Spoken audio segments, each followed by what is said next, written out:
I'll go first. Hi. I want to thank you all for coming today.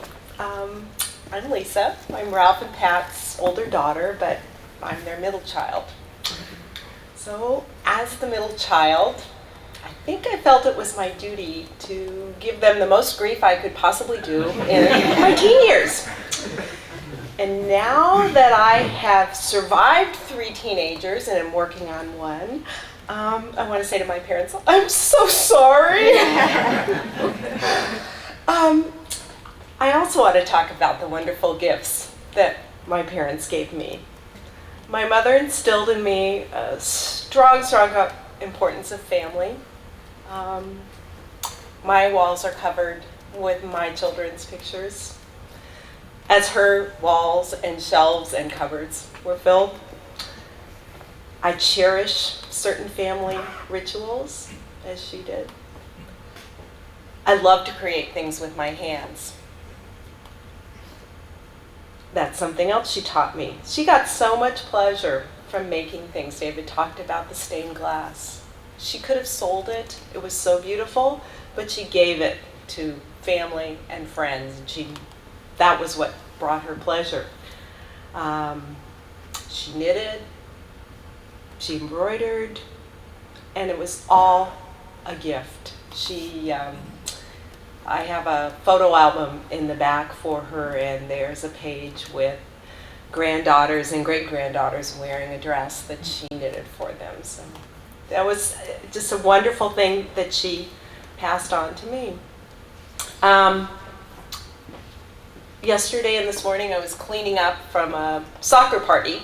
We hosted the team soccer party. And I realized there was something really special that my parents both gave me, and that was the need to recycle. Plastic tablecloth? Yeah, I should save that because I might need it for another party. A little bit of ribbon, that might come in handy too.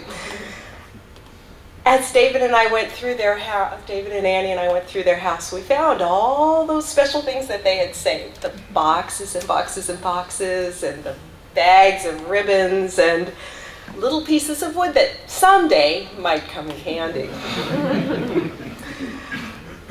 My dad gave me a lot of special gifts too.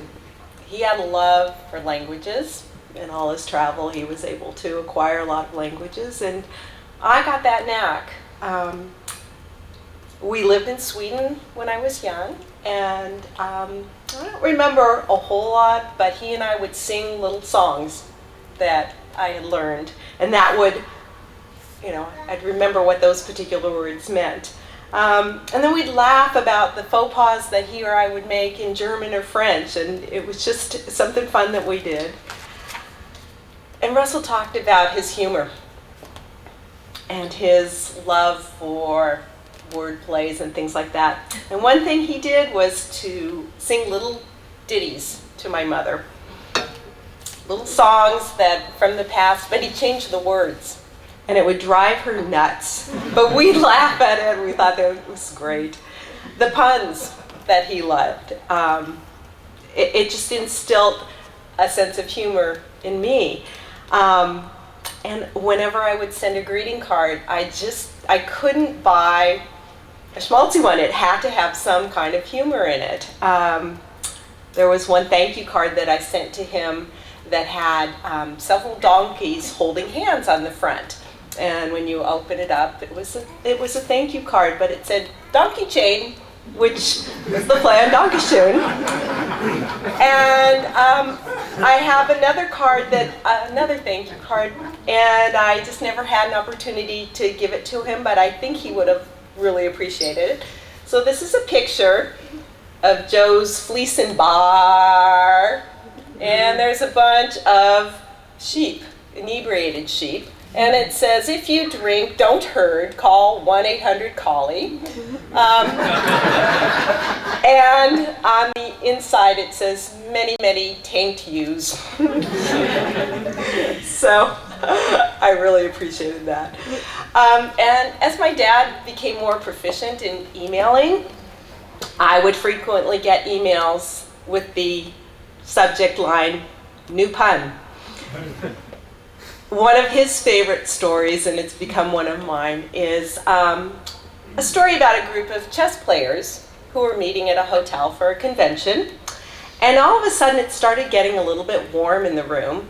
And so one of the members went up to the manager and said, "Sir, could you please turn down the heat?" And he said, "Well, certainly, but why do I need to do that?" And he says, "Well, there's a bunch of chestnuts roasting in the open foyer." So, with that, I say to my parents, donkey chain and many, many thank yous for the life and the love that you've given me.